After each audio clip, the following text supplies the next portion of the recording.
The Color Out of Space by H.P. Lovecraft. West of Arkham the hills rise wild, and there are valleys with deep woods that no axe has ever cut. There are dark, narrow glens where the trees slope fantastically, and where thin brooklets trickle without ever having caught the glint of sunlight. On the gentler slopes there are farms, ancient and rocky with squat moss-coated cottages, brooding eternally over old New England secrets, in the lee of great ledges, but these are all vacant now, the wide chimneys crumbling and the shingled sides bulging perilously beneath low gambrel roofs. The old folk have gone away, and foreigners do not like to live there. French Canadians have tried it, Italians have tried it, and the Poles have come and departed. It is not because of anything that can be seen, or heard, or handled, but because of something that is imagined. The place is not good for imagination, and does not bring restful dreams at night. It must be this which keeps the foreigners away, for old Ammi Pierce has never told them of anything he recalls from the strange days. Ammi, whose head has been a little queer for years, is the only one who still remains, or who ever talks of the strange days, and he dares to do this because his house is so near the open fields and the traveled roads around Arkham. There was once a road over the hills and through the valleys that ran straight where the blasted heath is now, but people ceased to use it, and a new road was laid, curving far toward the south. Traces of the old one can still be found amidst the weeds of a returning wilderness, and some of them will doubtless linger, even when half the hollows are flooded for the new reservoir. Then the dark woods will be cut down, and the blasted heath will slumber far below blue waters whose surface will mirror the sky and ripple in the sun. And the secrets of the strange days will be one with the deep's secrets, one with the hidden lore of old ocean, and all the mystery of primal earth. When I went into the hills and vales to survey for the new reservoir, they told me the place was evil. They told me this in Arkham, and because that is a very old town full of witch legends, I thought the evil must be something which grandams had whispered to children through centuries. The name Blasted Heath seemed to me very odd and theatrical, and I wondered how it had come into the folklore of a Puritan people. Then I saw that dark westward tangle of glens and slopes for myself, and ceased to wonder at anything besides its own elder mystery. It was morning when I saw it, but shadow lurked always there. The trees grew too thickly, and their trunks were too big for any healthy New England wood. There was too much silence in the dim alleys between them, and the floor was too soft with the dank moss and mattings of infinite years of decay. In the open spaces, mostly along the line of the old road, there were little hillside farms, sometimes with all the buildings standing, sometimes with only one or two, and sometimes with only a lone chimney or fast-filling cellar. Weeds and briars reigned, and furtive wild things rustled in the undergrowth. Upon everything was a haze of restlessness and oppression, a touch of the unreal and the grotesque, as if some vital element of perspective or chiaroscuro were awry. I did not wonder that foreigners would not stay, for this was no region to sleep in. It was too much like a landscape of Salvator Rosa, too much like some forbidden woodcut in a tale of terror. But even all this was not so bad as the blasted heath. I knew it the moment I came upon it at the bottom of a spacious valley, for no other name could fit such a thing, or any other thing fit such a name. It was as if the poet had coined the phrase from having seen this one particular region. It must, I thought as I viewed it, be the outcome of a fire, but why had nothing new ever grown over those 5 acres of desolation that sprawled open to the sky like a great spot eaten by acid in the woods and fields? It lay largely to the north of the ancient road line, but encroached a little on the other side. I felt an odd reluctance about approaching, and did so at last only because my business took me through and past it. There was no vegetation of any kind on that broad expanse, but only a fine gray dust or ash which no wind seemed ever to blow about. The trees near it were sickly and stunted, and many dead trunks stood or lay rotting at the rim. As I walked hurriedly by, I saw the tumbled bricks and stones of an old chimney, and a cellar on my right, and the yawning black maw of an abandoned well, whose stagnant vapors played strange tricks with the hues of the sunlight. Even the long, dark woodland climb beyond seemed welcome in contrast, and I marveled no more at the frightened whispers of Arkham people. There had been no house or ruin near. Even in the old days, the place must have been lonely and remote. And at twilight, dreading to repass that ominous spot, I walked circuitously back to the town by the curving road on the south. I vaguely wished some clouds would gather, for an odd timidity about the deep skyey voids above had crept into my soul. In the evening I asked old people in Arkham about the blasted heath, and what was meant by the phrase "strange days," which so many evasively muttered. I could not, however, get any good answers, except that all the mystery was much more recent than I had dreamed. It was not a matter of old legendry at all, but something within the lifetime of those who spoke. It had happened in the 80s, and a family had disappeared or was killed. Speakers would not be exact, and because they all told me to pay no attention to old Ammi Pierce's crazy tales, I sought him out the next morning, having heard that he lived alone in the ancient tottering cottage where the trees first begin to get very thick. It was a fearsomely archaic place, and had begun to exude the faint miasmal odor which clings about houses that have stood too long. Only with persistent knocking could I rouse the aged man, and when he shuffled timidly to the door, I could tell he was not glad to see me. He was not so feeble as I had expected, but his eyes drooped in a curious way, and his unkempt clothing and white beard made him seem very worn and dismal. Not knowing just how he could best be launched on his tales, I feigned a matter of business, told him of my surveying, and asked vague questions about the district. He was far brighter and more educated than I had been led to think, and before I knew it, had grasped quite as much of the subject as any man I had talked with in Arkham. He was not like other rustics I had known in the sections where reservoirs were to be. From him there were no protests at the miles of old wood and farmland to be blotted out, though perhaps there would have been had not his home lain outside the bounds of the future lake. Relief was all that he showed, relief at the doom of the dark ancient valleys through which he had roamed all his life. They were better under water now, better under water since the strange days. And with this opening, his husky voice sank low, while his body leaned forward, and his right finger began to point shakily and impressively. It was then that I heard the story, and as the rambling voice scraped and whispered on, I shivered again and again, despite the summer day. Often I had to recall the speaker from ramblings, piece out scientific points which he knew only by a fading parrot memory of professors' talk, or bridge over gaps where his sense of logic and continuity broke down. When he was done, I did not wonder that his mind had snapped a trifle, or that the folk of Arkham would not speak much of the blasted heath. I hurried back before sunset to my hotel, unwilling to have the stars come out above me in the open, and the next day returned to Boston to give up my position.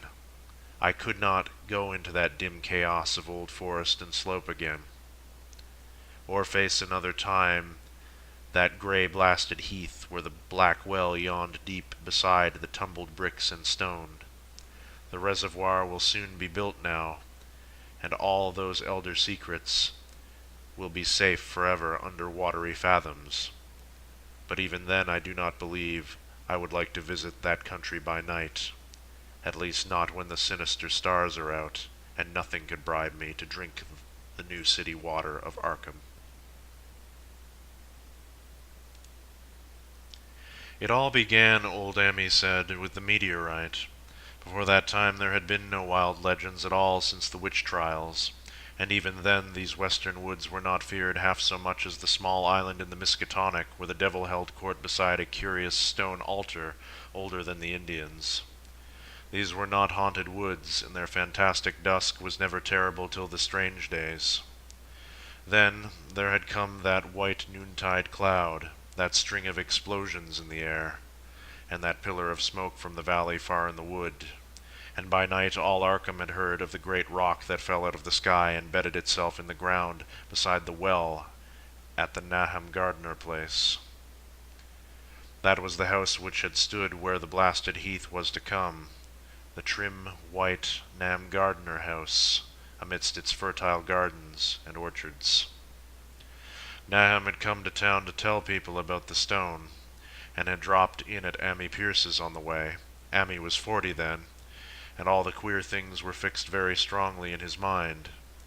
He and his wife had gone with the 3 professors from Miskatonic University, who hastened out the next morning to see the weird visitor from unknown stellar space, and had wondered why Nahum had called it so large the day before.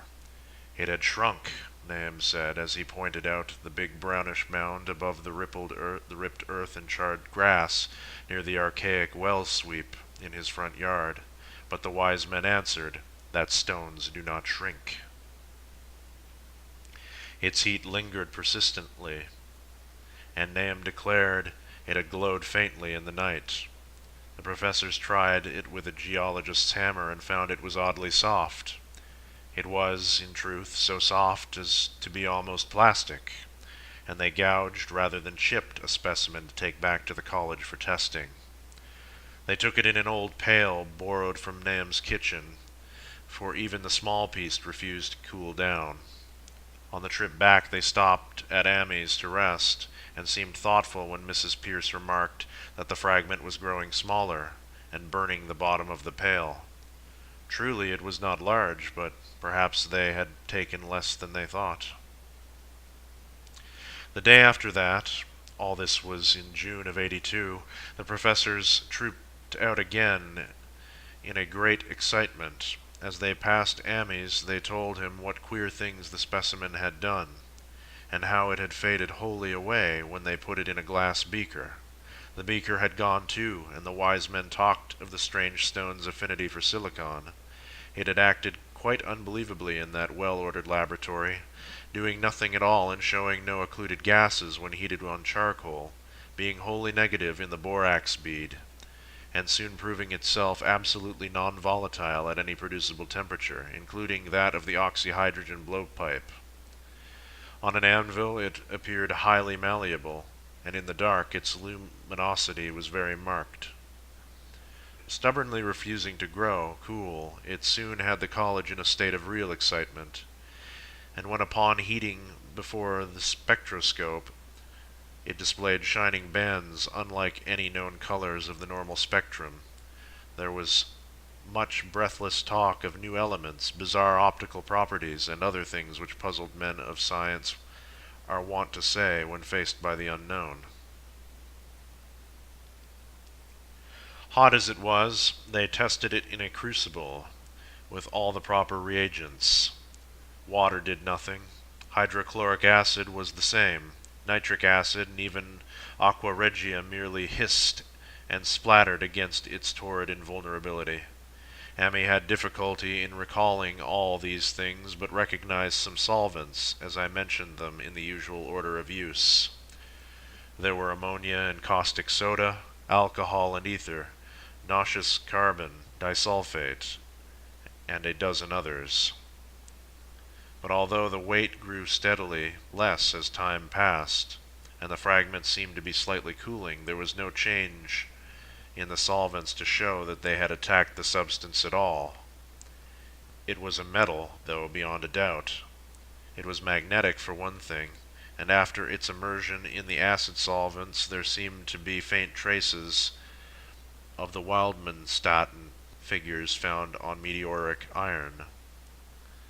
When the cooling had grown very considerable, the testing was carried on in glass, and it was in a glass beaker that they all left all the chips made of the original fragment during the work. The next morning both chips and beaker were gone without a trace, and only a charred spot marked the place on the wooden shelf where they had been. All this the professors told Ammi as they paused at his door, and once more he went with them to see the stony messenger from the stars, though this time his wife did not accompany him. It had now almost certainly shrunk, and even the sober professors could not doubt the truth of what they saw. All around the dwindling brown lump near the well was a vacant space, except where the earth had caved in. And whereas it had been a good 7 feet across the day before, it was now scarcely 5. It was still hot, and the sages studied its surface cautiously as they detached another and larger piece with a hammer and chisel. They gouged deeply this time, and as they pried away the smaller mass, they saw that the core of the thing was not quite homogeneous. They had uncovered what seemed to be the side of a large colored globule embedded in the substance. The color, which resembled some of the bands in the meteor's strange spectrum, was almost impossible to describe, and it was only by analogy that they called it color at all.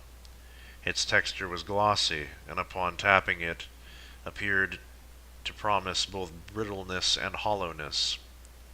One of the professors gave it a smart blow with the hammer, and it burst with a nervous little pop. Nothing was emitted, and all trace of the thing vanished with the puncturing. It left behind a hollow spherical space about 3 inches across, and although it was probable that others would be discovered as the enclosing substance wasted away. Conjecture was vain, so after a futile attempt to find additional globules by drilling, the seekers left again with their new specimen, which proved, however, as baffling in the laboratory as its predecessor had been. Aside from being almost plastic, having heat, magnetism, and slight luminosity, cooling slightly in powerful acids, possessing an unknown spectrum, wasting away in air, and attacking silicon compounds with mutual destruction as a result, it presented no identifying features whatsoever, and at the end of the tests the college scientists were forced to own that they could not place it. It was nothing of this earth, but a piece of the great outside, and as such, dowered with outside properties and obedient to outside laws.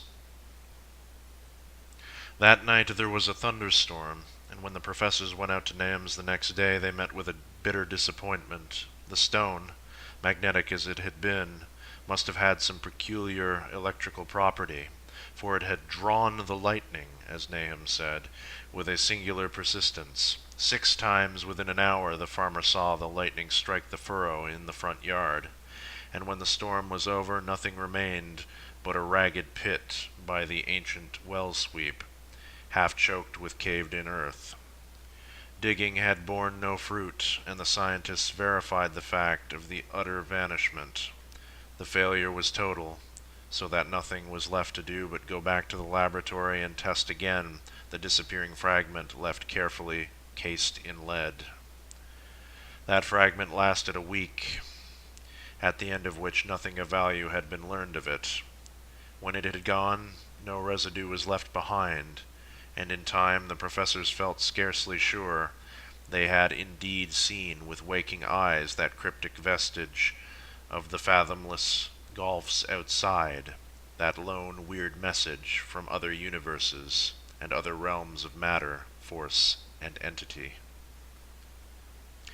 As was natural, the Arkham papers made much of the incident with its collegiate sponsoring, and sent reporters to talk to Nahum Gardner and his family. At least one Boston daily also sent a scribe, and Nahum quickly became a kind of local celebrity. He was a lean, genial person of about 50 living with his wife and 3 sons on the pleasant farmstead in the valley. He and Amy exchanged visits frequently, as did their wives, and Amy had nothing but praise for him after all these years. He seemed slightly proud of the notice his place had attracted, and talked often of the meteorite in the succeeding weeks. That July and August were hot, and Nahum worked hard at his haying in the 10-acre pasture across Chapman's Brook, his rattling wain wearing deep ruts in the shadowy lanes beneath. The labor tired him more than it had in other years, and he felt that age was beginning to tell on him. Then fell the time of fruit and harvest. The pears and apples slowly ripened, and Nahum vowed that his orchards were prospering as never before. The fruit was growing to phenomenal size and unwonted gloss, and in such abundance that extra barrels were ordered to handle the future crop. But with the ripening came sore disappointment, for of all that gorgeous array of spacious lusciousness, not one single jot was fit to eat. Into the fine flavor of the pears and apples had crept a stealthy bitterness and sickishness, so that even the smallest of bites induced a lasting disgust. It was the same with the melons and tomatoes, and Nahum sadly saw that his entire crop was lost. Quick to connect events, he declared that the meteorite had poisoned the soil, and thanked heaven that most of their other crops were in the upland lot along the road. Winter came early, and was very cold. Amy saw Nahum less often than usual, and observed that he had begun to look worried. The rest of his family, too, seemed to have grown taciturn, and were far from steady in their church-going, or their attendance at various social events of the countryside. For this reserve or melancholy no cause could be found, though all the household confessed now and then to poorer health, and a feeling of vague disquiet. Nahum himself gave the most definite statement of anyone when he said he was disturbed about certain footprints in the snow. They were the usual winter prints of red squirrels, white rabbits, and foxes, but the brooding farmer professed to see something not quite right about their nature and arrangement. He was never specific, but appeared to think that they were not as characteristic as the anatomy and habits of squirrels and rabbits and foxes as they ought to be. Amy listened without interest to this talk until one night, when he drove past Nahum's house on his sleigh on the way back from Clark's Corners. There had been a moon, and a rabbit had run across the road, and the leaps of that rabbit were longer than either Amy or his horse liked. The latter, indeed, had almost run away when brought up by a firm rein. Thereafter, Amy gave Nahum's tales more respect, and wondered why the gardener dogs seemed so cowed and quivering every morning. They had, it developed, nearly lost the spirit to bark. In February, the McGregor boys from Meadow Hill were out shooting woodchucks, and not far from the Gardner place bagged a very peculiar specimen. The proportions of its body seemed slightly altered in a queer way, impossible to describe, while its face had taken on an expression which no one had ever saw in a woodchuck before. The boys were genuinely frightened, and threw the thing away at once, so that only their grotesque tales of it ever reached the people of the countryside. But the shying of the horses near Nahum's farm had now become an acknowledged thing, and all the basis for a cycle of whispered legend was fast taking form. People vowed that the snow melted faster around Nahum's than it did anywhere else, and early in March there was an odd discussion in Potter's general store at Clark's Corners. Stephen Rice had driven past gardeners in the morning, and had noticed the skunk cabbages coming up through the mud by the woods across the road. Never were things of such size seen before, and they held strange colors that could not be put into any words. Their shapes were monstrous, and the horse had snorted at an odor which struck Stephen as wholly unprecedented. That afternoon several persons drove past to see the abnormal growth, and all agreed that the plants of that kind ought never to sprout in a healthy world. The bad fruit of the fall before was freely mentioned, and it went from mouth to mouth that there was poison in Nahum's ground. Of course, it was the meteorite, and remembering how strange the men from the college had found that stone to be, several farmers spoke about the matter to them. One day, they paid Nahum a visit, but having no love of wild tales and folklore, were very conservative in what they inferred. The plants were certainly odd, but all skunk cabbages are more or less odd in shape and odor and hue. Perhaps some mineral element from the stone had entered the soil, but it would soon be washed away. And as for the footprints and frightened horses, of course this was mere country talk, which such phenomenon as the aerolite would be certain to start. There was really nothing for serious men to do in cases of wild gossip, for superstitious rustics will say and believe anything. And so all through the strange days the professor stayed away in contempt. Only one of them, when given 2 files of dust for analysis in a police job over a year and a half later, recalled the queer color of that skunk cabbage had been very like one of the anomalous bands of light shown by the meteor fragment in the college spectroscope, and like the brittle globule found embedded in the stone from the abyss. The samples in this analysis case gave the same odd bands at first, though later they lost the property. The trees budded prematurely around Nahum's, and at night they swayed ominously in the wind. Nahum's second son, Thaddeus, a lad of 15, swore that they swayed also when there was no wind, but even the gossips would not credit this. Certainly, however, restlessness was in the air. The entire Gardner family developed the habit of stealthy listening, though not for any sound which they could consciously name. The listening was, indeed, rather a product of moments when consciousness seemed half to slip away. Unfortunately, such moments increased week by week, till it became common speech that something was wrong with all Nahum's folks. When the early saxifrage came out, it had another strange color, not quite like that of the skunk cabbage, but plainly related, and equally unknown to anyone who saw it. Nahum took the blossoms to Arkham and showed them to the editor of the Gazette, but that dignitary did no more than write a humorous article about them, in which the dark fears of rustics were held up to polite ridicule. It was a mistake of Nahum's to tell a stolid city man about the way the great overgrown mourning cloak butterflies behaved in connection with these saxifrages. April brought a kind of madness to the country folk, and began that disuse of the road past Nahum's which led to its ultimate abandonment. It was the vegetation. All the orchard trees blossomed forth in strange colors, and through the stony soil of the yard and adjacent pasturage there sprang up bizarre growth which only a botanist could connect with the proper flora of the region.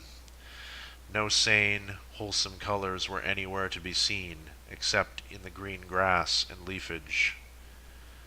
But everywhere, those hectic and prismatic variants of some diseased, underlying primary tone without a place among the known tints of the earth. The Dutchman's breeches became a thing of sinister menace, and the bloodroots grew insolent in their chromatic perversion. Amy and the gardeners thought that most of the colors had a sort of haunting familiarity, and decided that they reminded one of the brittle globule in the meteor. Nahum plowed and sowed the 10-acre pasture and the upland lot, but did nothing with the land around his house. He knew it would be of no use, and had hoped that the summer's strange growths would draw all the poison from the soil. He was prepared for almost anything now, and had grown used to the sense of something near him waiting to be heard. The shunning of his house by neighbors told on him, of course, but it told on his wife more. The boys were better off, being at school each day, but they could not help being frightened by the gossip. Thaddeus, an especially sensitive youth, suffered the most. In May, the insects came, and Nahum's place became a nightmare of buzzing and crawling. Most of the creatures seemed not quite usual in their aspects and motions, and their nocturnal habits contradicted all former experience. The gardeners took to watching at night, watching in all directions, at random for something. They could not tell what. It was then that they all owned that Thaddeus had been right about the trees. Mrs. Gardner was the next to see it from the window as she watched the swollen boughs of a maple against a moonlit sky. The boughs surely moved, and there was no wind. It must be the sap. Strangeness had come to every growing now, yet it was none of Nahum's family at all who made the next discovery. Familiarity had dulled them, and what they could not see was glimpsed by a timid windmill salesman from Bolton, who drove by one night in ignorance of the country legends. What he told in Arkham was given a short paragraph in the Gazette, and it was there that all the farmers, Nahum included, first saw it. The night had been dark, and the buggy lamps faint, but around a farm in the valley which everyone knew from the account must be Nahum's, the darkness had been less thick. A dim though distinct luminosity seemed to inhere in all the vegetation, grass, leaves, and blossoms alike, while at one moment a detached piece of the phosphorescence appeared to stir furtively in the yard near the barn. The grass had so far seemed untouched, and the cows were freely pastured in the lot near the house, but toward the end of May the milk began to be bad. Then Nahum had the cows driven to the uplands, after which the trouble ceased. Not long after this, the change in the grass and leaves became apparent to the eye. All the verdure was going gray, and was developing a highly singular quality of bitterness. Ammi was now the only person who ever visited the place, and his visits were becoming fewer and fewer. When school closed, the gardeners were virtually cut off from the world, and sometimes let Ammi do their errands in town. They were failing, curiously, both physically and mentally, and no one was surprised when the news of Mrs. Gardner's madness stole around.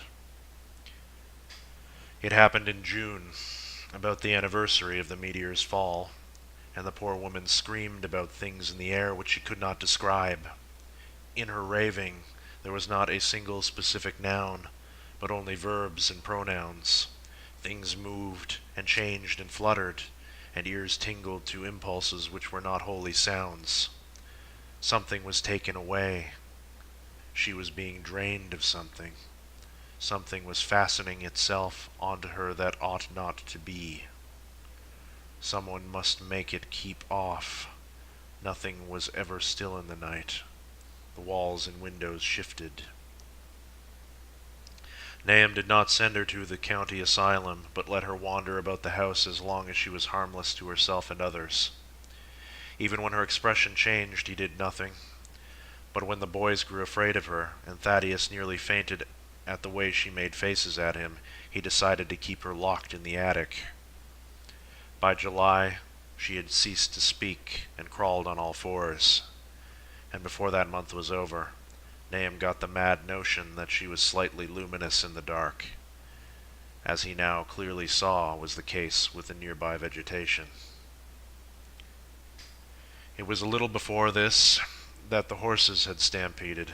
Something had aroused them in the night, and their neighing and kicking in their stalls had been terrible. There seemed virtually nothing to do to calm them, and when Nahum opened the stable door, they all bolted out like frightened woodland deer. It took a week to track all four, and when they were seen to be quite useless and unmanageable. Something had snapped in their brains, and each one had to be shot for its own good. Nahum borrowed a horse from Ammi for his haying, but found it would not approach the barn. It shied, balked, and whinnied, and in the end could do nothing. He could do nothing but drive it into the yard, while the men used their own strength to get the heavy wagon near enough to the hayloft for convenient pitching. And all the while, the vegetation was turning gray and brittle. Even the flowers, whose hues had been so strange, were graying now, and the fruit was coming out gray and dwarfed and tasteless. The asters and goldenrod bloomed gray and distorted, and the roses and zinnias and hollyhocks in the front yard were such blasphemous-looking things that Nahum's oldest boy, Zanus, cut them down. The strangely puffed insects died about that time. Even the bees that had left their hives had taken to the woods. By September, all the vegetation was fast crumbling into a grayish powder, and Nahum feared that the trees would die before the poison was out of the soil. His wife now had spells of terrific screaming, and he and the boys were in a constant state of nervous tension. They shunned people now, and when school opened, the boys did not go. But it was Ammi, on one of his rare visits, who first realized the well water was no longer good. It had an evil taste that was not exactly fetid, nor exactly salty, and Ammi advised his friend to dig another well on higher ground to use till the soil was good again. Nahum, however, ignored the warning, for he had by that time become callous to strange and unpleasant things. He and the boys continued to use the tainted supply, drinking it as listlessly and mechanically as they ate their meager and ill-cooked meals, and did their thankless and monotonous chores throughout the aimless days. There was something of stolid resignation about them, as if they walked half in another world between lines of nameless guards to a certain and familiar doom. Thaddeus went mad in September after a visit to the well. He had gone with a pail and come back empty-handed, shrieking and waving his arms, and sometimes lapsing into an inane titter or a whisper about the moving colors down there. 2 in the family was pretty bad, but Nahum was very brave about it. He let the boy run about for a week until he began stumbling and hurting himself, and then he shut him in the attic room across the hall from his mother's. The way they screamed at each other from behind their locked doors was very terrible, especially to little Merwin, who fancied they talked in some terrible language that was not of earth. Merwin was getting frightfully imaginative, and his restlessness was worse after the shutting away of the brother who had been his greatest playmate. Almost at the same time, the mortality among the livestock commenced. Poultry turned grayish and died very quickly, their meat being found dry and noisome upon cutting. Hogs grew inordinately fat, then suddenly began to undergo loathsome changes which no one could explain. Their meat was of course useless, and Nahum was at his wit's end.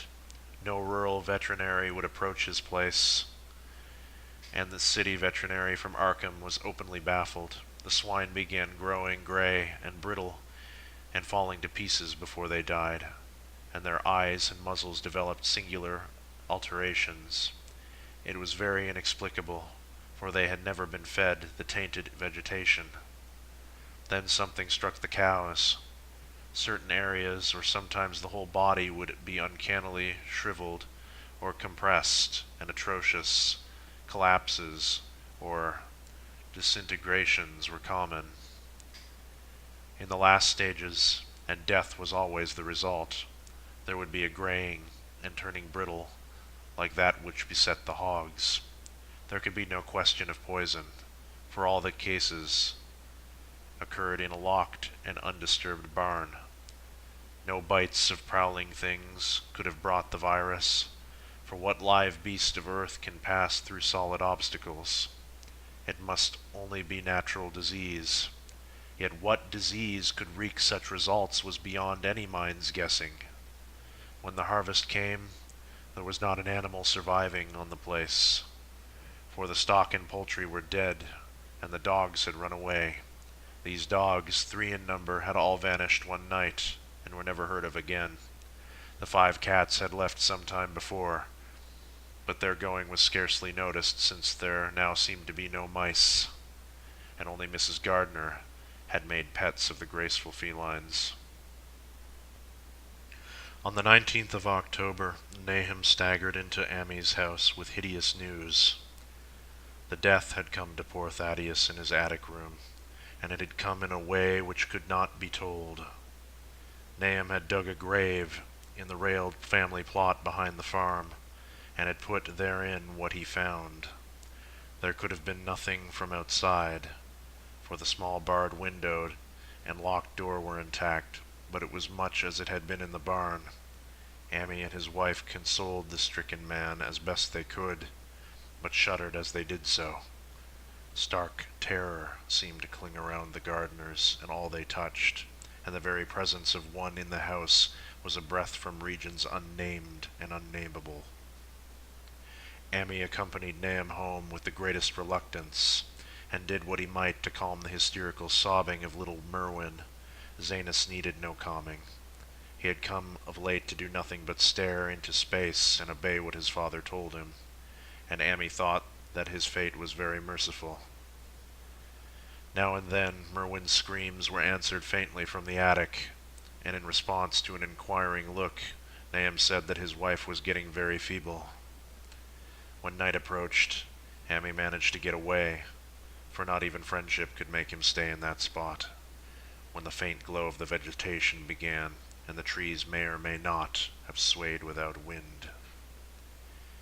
It was really lucky for Amy that he was not more imaginative.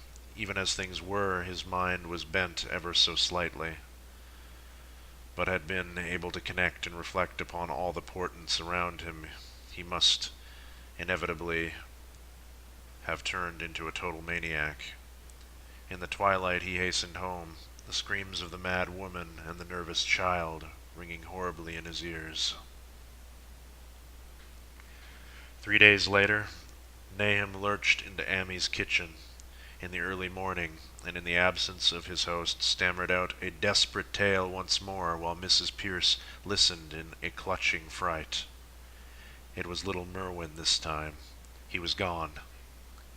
He had gone out late at night with a lantern and pail for water, and had never come back. He'd been going to pieces for days, and hardly knew what he was about, screamed at everything. There had been a frantic shriek from the yard then, but before the father could get to the door, the boy was gone. There was no glow from the lantern he had taken, and of the child himself no trace. At the time, Nahum thought the lantern and pail were gone too, but when dawn came, the man had plodded back from his all-night search of the woods and fields. He had found some very curious things near the well. There was a crushed and apparently somewhat melted mass of iron which had certainly been the lantern, while a bent bale and twisted iron hoops beside it, both half used, seemed to hint at the remains of the pail. That was all. Nahum was past imagining. Mrs. Pierce was blank, and Amy, when he had reached home and heard the tale, could give no guess. Merwin was gone, and there would be no use in telling people around, who shunned all gardeners now. No use either in telling the city people at Arkham, who laughed at everything. Thad was gone, and now Merwin was gone. Something was creeping, and waiting to be seen and felt and heard. Nahum would go soon, and he wanted Amy to look after his wife and Zanus if they survived him. It must all be a judgment of some sort, though he could not fancy for what, since he had always walked uprightly in the Lord's ways for so far as he knew. For over 2 weeks, Ammi saw nothing of Nahum, and then, worried about what might have happened, he overcame his fears and paid the gardener place a visit. There was no smoke from the great chimney, and for a moment the visitor was apprehensive of the worst. The aspect of the whole farm was shocking. Grayish, withered grass and leaves on the ground, vines falling in brittle wreckage from archaic walls and gables, and great bare trees clawing up at the grey November sky with a studied malevolence which Ammi could not but feel had come from some subtle change in the tilt of the branches. But Nahum was alive, after all. He was weak, and lying on a couch in the low-ceiled kitchen, but perfectly conscious and able to give simple orders to Zanus. The room was deadly cold, and as Ammi visibly shivered, the host shouted huskily to Zanus for more wood. Wood indeed was sorely needed, since the cavernous fireplace was unlit and empty, with a cloud of soot blowing about in the chill wind that came down the chimney. Presently Nahum asked if the extra wood had made him any more comfortable, and then Ammi saw what had happened. The stoutest cord had broken at last, and the hapless farmer's mind was proof against more sorrow. Questioning tactfully, Ammi could get no clear data at all about the missing Zanus. "In the well. He lives in the well," was all that the clouded father would say. Then there flashed across the visitor's mind a sudden thought of the mad wife, and he changed his line of inquiry. "Nabby? Why, here she is," was the surprised response of poor Nahum, and Ammi soon saw that he must search for himself. Leaving the harmless babbler on the couch, he took the keys from their nail beside the door and climbed the creaking stairs to the attic. It was very close and noisome up there, and no sound could be heard from any direction. Of the 4 doors in sight, only one was locked, and on this he tried various keys on the ring he had taken. The 3rd key proved the right one, and after some fumbling, Ammi threw open the low white door. It was quite dark inside, for the window was small and half obscured by the crude wooden bars, and Ammi could see nothing at all on the wide planked floor. The stench was beyond enduring, and before proceeding further, he had to retreat to another room and return with his lungs filled with breathable air.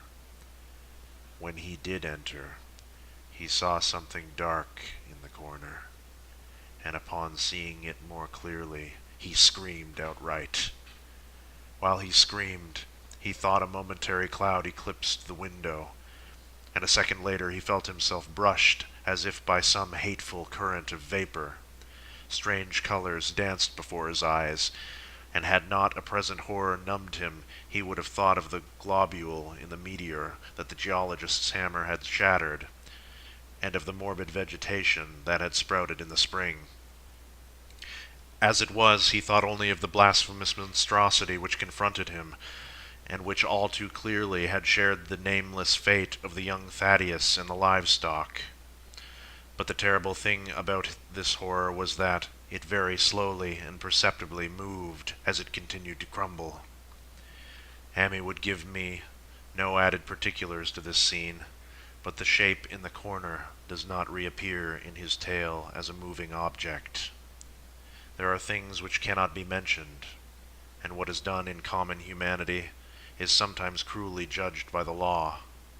I gathered that no moving thing was left in that attic room, and that to leave anything capable of motion there would have been a deed so monstrous as to damn any accountable being to eternal torment. Anyone but a stolid farmer would have fainted or gone mad, but Amy walked conscious through that low doorway and locked the accursed secret behind him. There would be Nahum to deal with now. He must be fed and tended and removed to some place where he could be cared for. Commencing his descent of the dark stairs, Amy heard a thud below him. He even thought a scream had been suddenly choked off, and he recalled nervously the clammy vapor which had brushed by him in that frightful room above. What presence had his cry and entry started up? Halted by some vague fear, he heard still further sounds below. Indubitably there was a sort of heavy dragging, and a most detestably sticky noise, as of some fiendish and unclean species of suction. With an associative sense, goaded to feverish heights, he thought unaccountably of what he had seen upstairs. Good God! What eldritch dream world was this into which he had blundered? He dared move neither backward nor forward, but stood there trembling, at the black curve of the boxed-in staircase. Every trifle of the scene burned itself into his brain. The sounds, the sense of dread, expectancy, the darkness, the steepness of the narrow steps, and merciful heaven, the faint but unmistakable luminosity of all the woodwork in sight. Steps, sides, exposed laths, and beams alike. Then there burst forth a frantic whinny from Amy's horse outside, followed at once by a clatter which told of a frenzied runaway. In another moment, horse and buggy had gone beyond earshot, leaving the frightened man on the dark stairs to guess what had sent them. But that was not all. There had been another sound out there. A sort of liquid splash. Water. It must have been the well. He had left Hero untied near it, and a buggy wheel must have brushed the coping and knocked in a stone. And still the pale phosphorescence glowed in that detestably ancient woodwork. God, how old the house was! Most of it built before 1670, and the gambrel roof not later than 1730. A feeble scratching on the floor downstairs now sounded distinctly, and Amy's grip tightened on the heavy stick he had picked up in the attic for some purpose. Slowly nerving himself, he finished his descent and walked boldly toward the kitchen. But he did not complete the walk, because what he sought was no longer there. It had come to meet him, and it was still alive after a fashion. Whether it had crawled or whether it had been dragged by any external force, Amy could not say, but the death had been at it. Everything had happened in the last half hour, but collapse, graying, and disintegration were already far advanced. There was a horrible brittleness, and dry fragments were scaling off. Amy could not touch it, but looked horrifiedly into the distorted parody that had been a face. "What was it, Nam? What was it?" he whispered, and the cleft, bulging lips were just able to crackle out a final answer. "Nothing. Nothing. The color. It burns. Cold and wet, but it burns. It lived in the well. I seen it. A kind of smoke, just like the flowers last spring. The well shone at night. Thad and Murney and Zenas, everything alive, sucking the life out of everything in that stone. It must have come in that stone. Poisoned the whole place. Don't know what it wants. That round thing them men from the college dug out in the stone. They smashed it. It was the same color. just the same, like the flowers and plants. Must have been more of 'em. Seeds. Seeds, they growed. I seen it the first time this week. Must have got a strong on Zanus. He was a big boy full of life. Beats down your mind and then it gets you. Burns you up. In the well water. You was right about that. Evil water. Zanus never came back from the well. Can't get away. Draws you. You know summit's comin', but 'tain't no use. I seen it time and again since Zadis was took. Where's Nabby at me? My head's no good. Don't know how long since I fed her.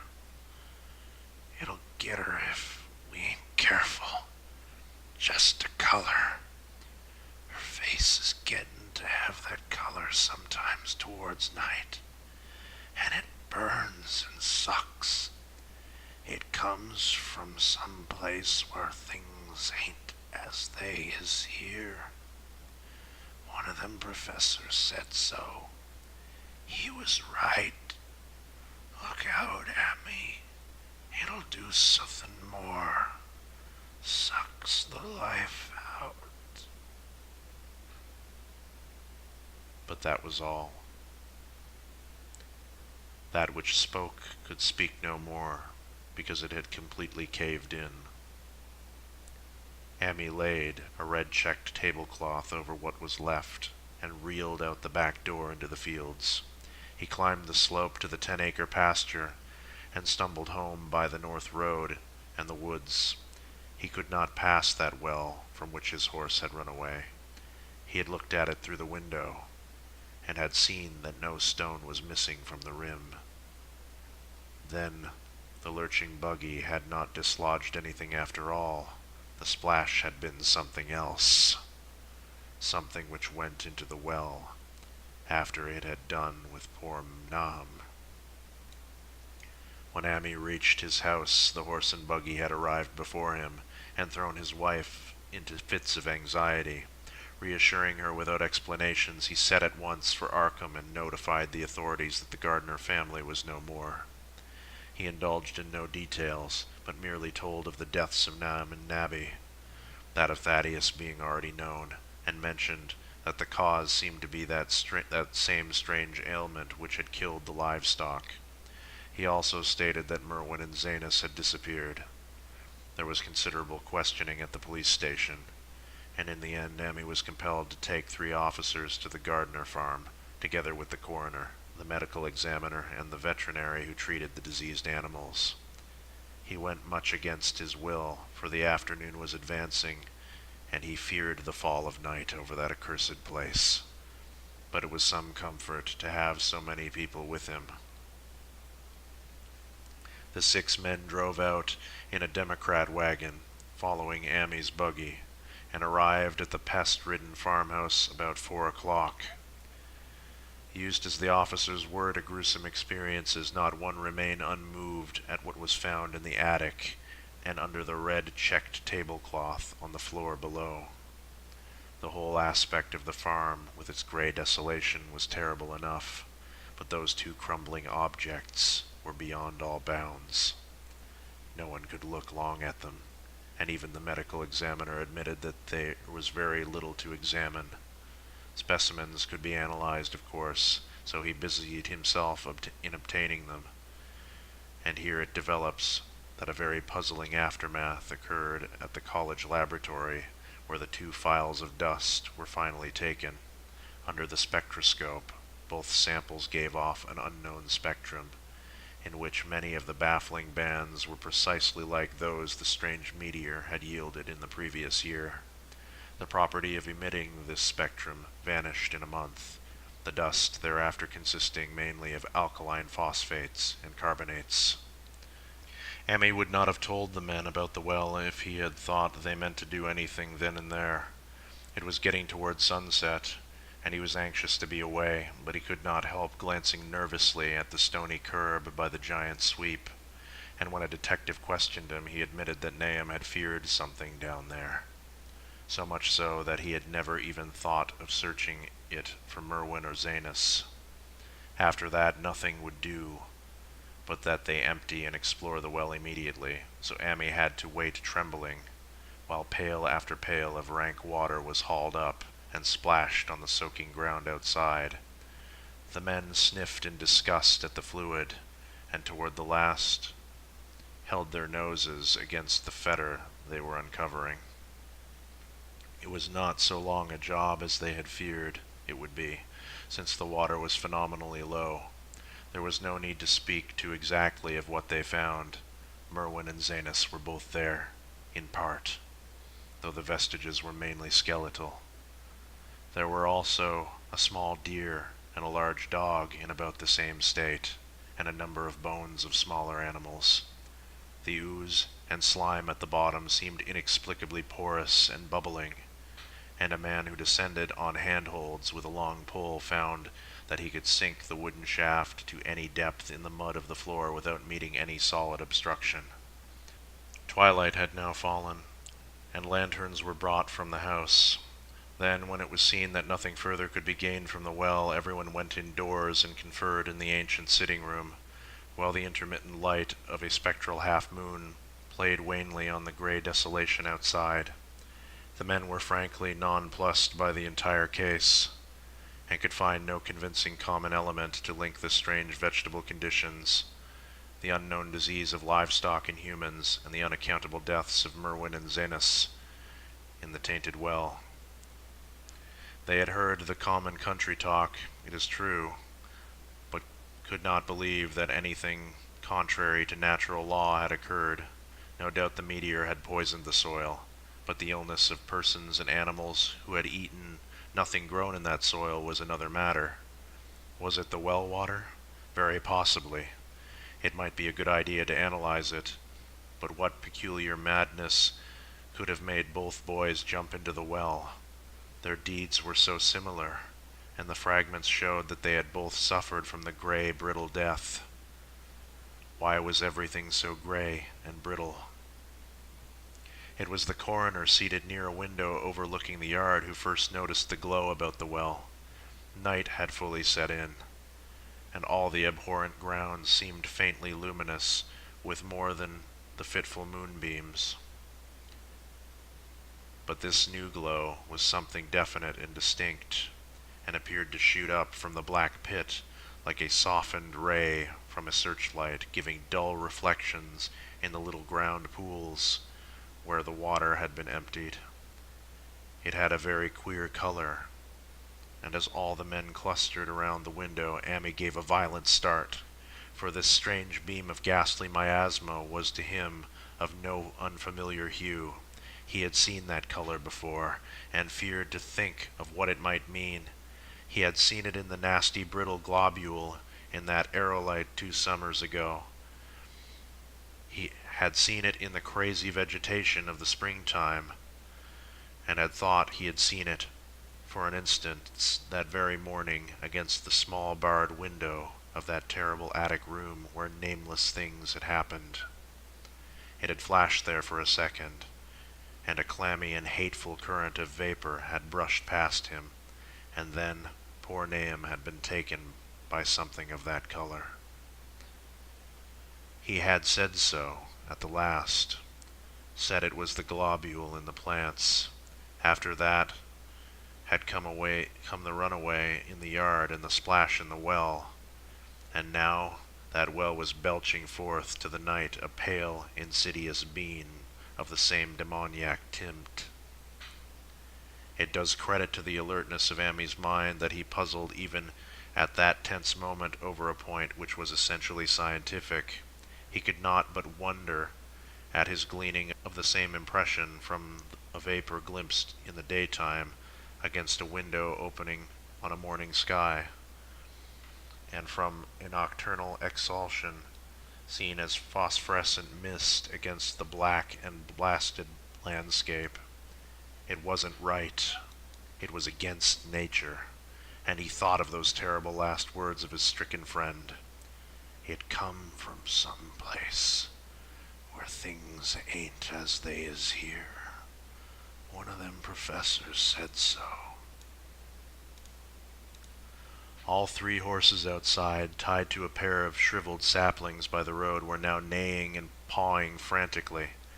The wagon driver started for the door to do something, but Amy laid a shaky hand on his shoulder. "Don't go out there," he whispered. "They's more to this nor what we know. Nam said something, lived in the well that sucks your life out.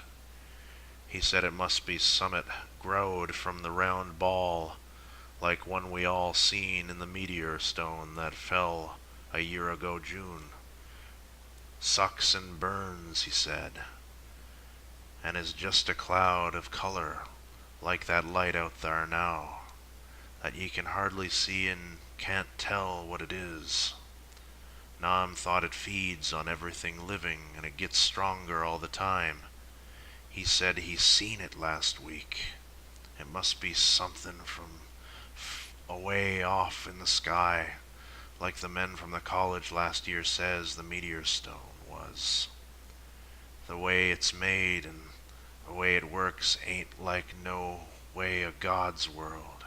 It's summit from beyond." So the men paused indecisively as the light from the well grew stronger and the hitched horses pawed and whinnied in increasing frenzy.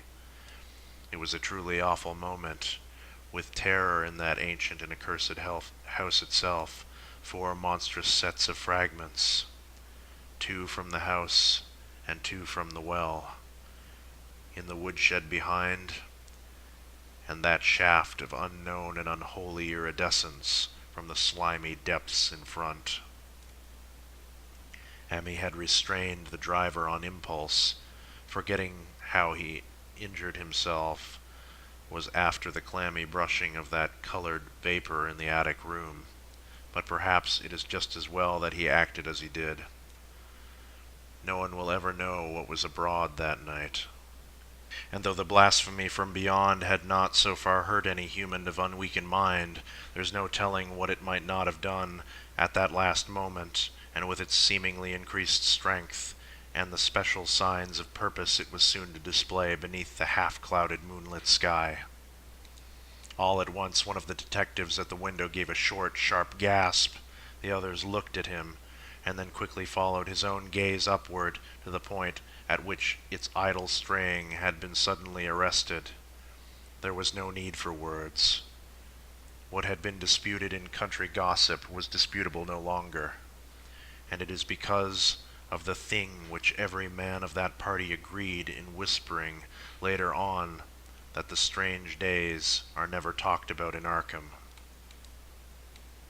It is necessary to premise that there was no wind at that hour of the evening. One did arise not long afterward, but there was absolutely none then. Even the dry tips of the lingering hedge mustard, gray and blighted, and the fringe on the roof of the standing Democrat wagon were unstirred. Yet amid that tense, godless calm, the high, bare boughs of all the trees in the yard were moving. They were twitching morbidly and spasmodically, clawing in convulsive and epileptic madness in the moonlit clouds, scratching impotently in the noxious air as if jerked by some alien and bodiless line of linkage with subterrene horrors writhing and struggling below the black roots. Not a man breathed for several seconds. Then a cloud of darker depth passed over the moon, and the silhouette of clutching branches faded out momentarily.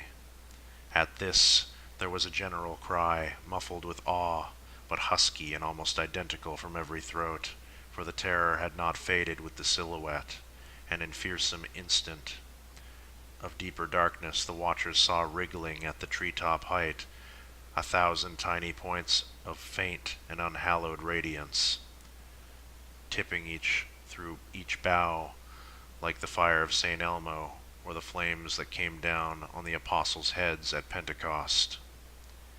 It was a monstrous constellation of unnatural light, like a gluted swarm of corpse-fed fireflies dancing hellish sarabands over an accursed march.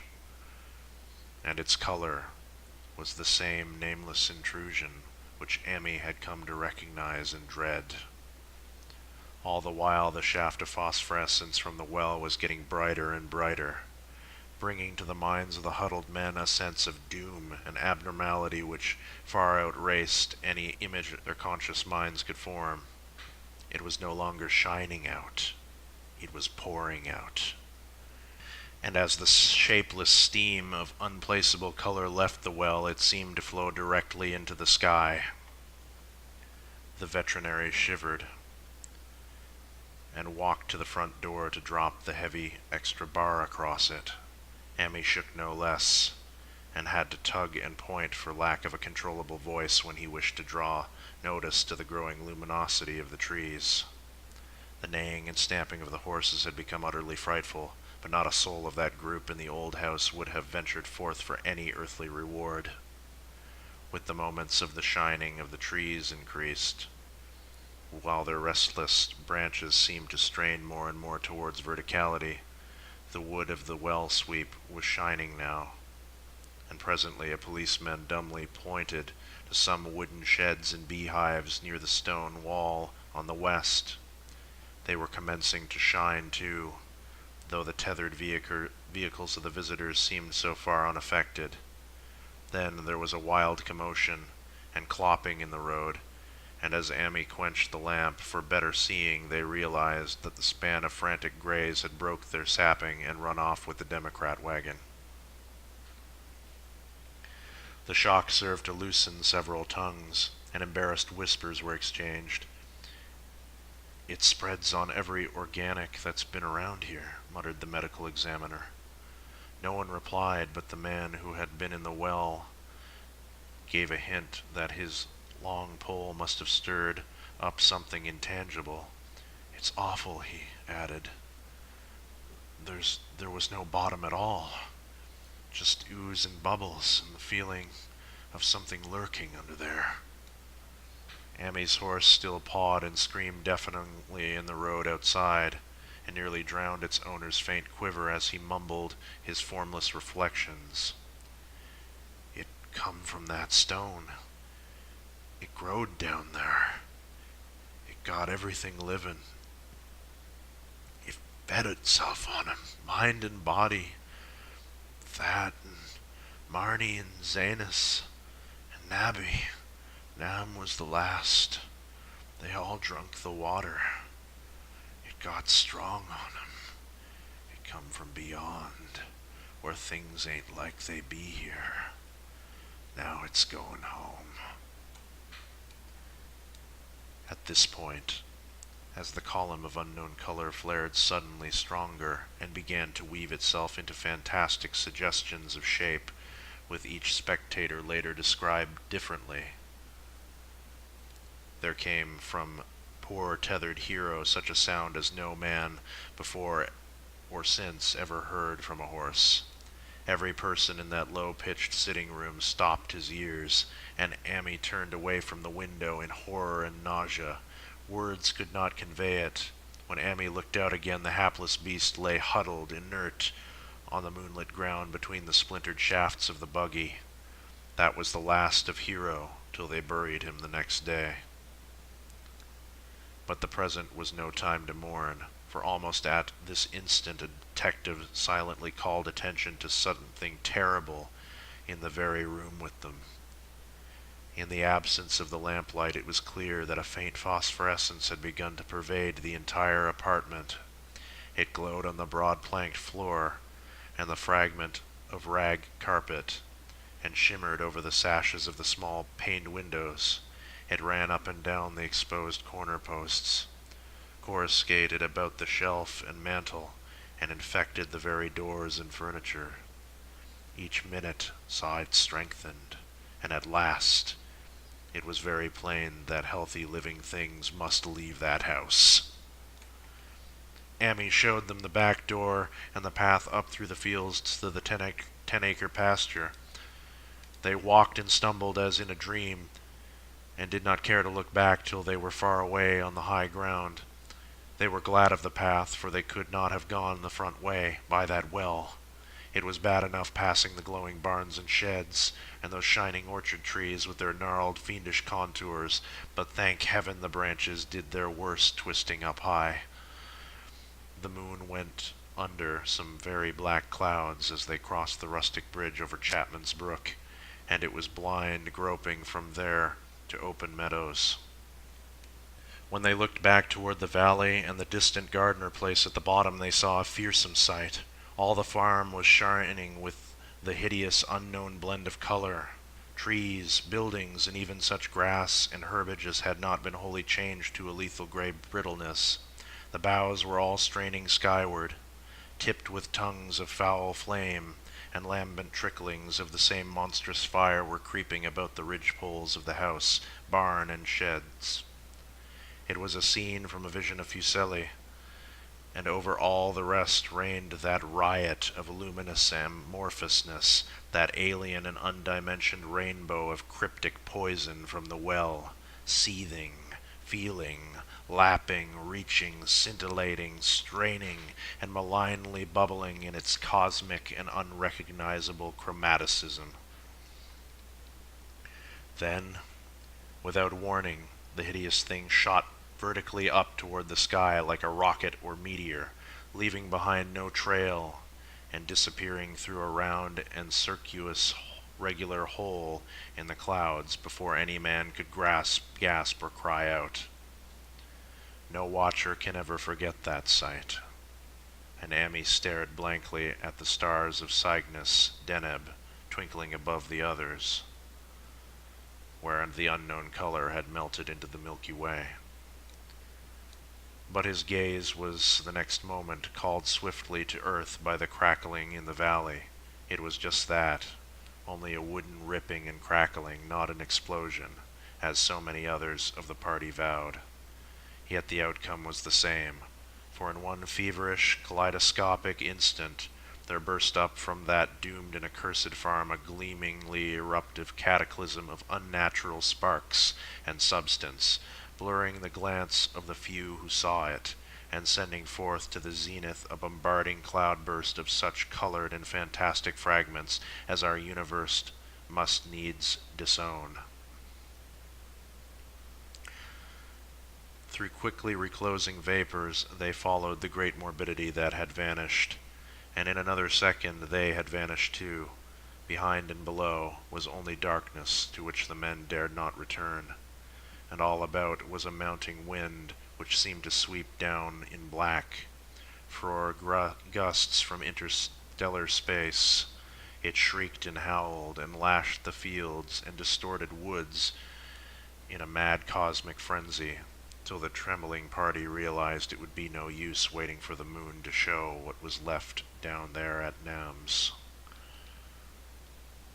Too awed to even hint theories, the 7 shaking men trudged back toward Arkham by the north road.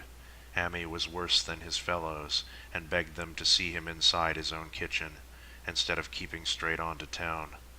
He did not wish to cross the nighted, wind-whipped woods alone to his home on the main road, for he had an added shock that the others were spared, and was crushed forever with a brooding fear he dared not even mention for many years to come. As the rest of the watchers on that tempestuous hill had stolidly set their faces toward the road, Amy had looked back an instant at the shadowed valley of desolation, so lately sheltering his ill-starred friend, and from that stricken, faraway spot he had seen something feebly arise, only to sink down again upon the place from which the great shapeless horror had shot into the sky. It was just a color, but not any color of our earth or heavens, and because Amy recognized that color, and knew that this last faint remnant must still lurk down there in the well, he has never been quite right since. Amy would never go near the place again. It is over half a century now since the horror happened, but he has never been there, and will be glad when the new reservoir blots it out.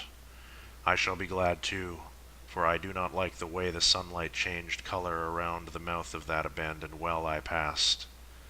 I hope the water will always be very deep, but even so, I shall never drink it. I do not think I shall visit the Arkham County hereafter. 3 of the men who had been with Amy returned the next morning to see the ruins by daylight, but there were not any real ruins. Only the bricks of the chimney, the stones of the cellar, some mineral and metallic litter here and there, and the rim of that nefandous well. Save for Amy's dead horse, which they towed away and buried, and the buggy which they shortly returned to him, everything that had ever been living had gone. 5 eldritch acres of dusty gray desert remained, nor has anything ever grown there since. To this day, it sprawls open to the sky like a great spot eaten by acid in the woods and fields, and the few who have ever dared glimpse it in spite of the rural tales have named it the Blasted Heath. The rural tales are queer. They might even be queerer if city men and college chemists could be interested enough to analyze the water from that disused well, or the gray dust that no wind seems to ever disperse. Botanists, too, ought to study the stunted flora on the borders of that spot, for they might shed light on the country notion that the blight is spreading, little by little, perhaps an inch a year. People say the color of the neighboring herbage is not quite right in the spring, and that wild things leave queer prints in the light winter snow. Snow never seems quite so heavy on the Blasted Heath as it is elsewhere. Horses, the few that are left in this motor age, grow skittish in the silent valley, and hunters cannot depend upon their dogs too near the splotch of the grayish dust. They say the mental influences are very bad, too. Numbers went queer in the years after Nahum's taking, and always they lacked the power to get away. Then the stronger-minded folk all left the region, and only foreigners tried to live in the crumbling old homesteads. They could not stay, though, and one sometimes wonders what insight beyond ours their wild, weird stories of whispered magic have given them. Their dreams at night, they protest, are very horrible in that grotesque country, and surely the very look of the dark realm is enough to stir morbid fancy. No traveler has ever escaped a sense of strangeness in those deep ravines, and artists shiver as they paint the thick woods whose mystery is as much of the spirit as of the eye. I myself am curious about the sensation I derived from my one lone walk before Amy told me his tale. When twilight came, I had vaguely wished some clouds would gather, for an odd timidity about the deep skyey voids above had crept into my soul. Do not ask me for my opinion. I do not know. That is all. There was no one but Amy to question, for Arkham people will not talk about the strange days, and all 3 professors who saw the aerolite and its colored globule are dead. There were other globules, depend upon that. One must have fed itself and escaped, and probably there was another, which was too late. No doubt it is still down the well. I know there was something wrong with the sunlight I saw above that miasmal brink. The rustics say the blight creeps an inch each year. So perhaps there is a kind of growth or nourishment even now. But whatever daemon hatchling is there, it must be tethered to something or else it would quickly spread. Is it fastened to the roots of those trees that claw the air? One of the current Arkham tales is about fat oaks that shine and move as they ought not to do at night. What it is, only God knows. In terms of matter, I suppose the thing Amy described would be called a gas, but this gas obeyed laws that are not of our cosmos. This was no fruit of such worlds and suns as shine on the telescopes and photographic plates of our observatories. This was no breath from the skies whose motions and dimensions our astronomers measure or deem too vast to measure. It was just a color out of space. a frightful messenger of unformed realms of infinity beyond all nature as we know it, from realms whose mere existence stuns the brain and numbs us with the black extracosmic gulfs it throws open before our frenzied eyes.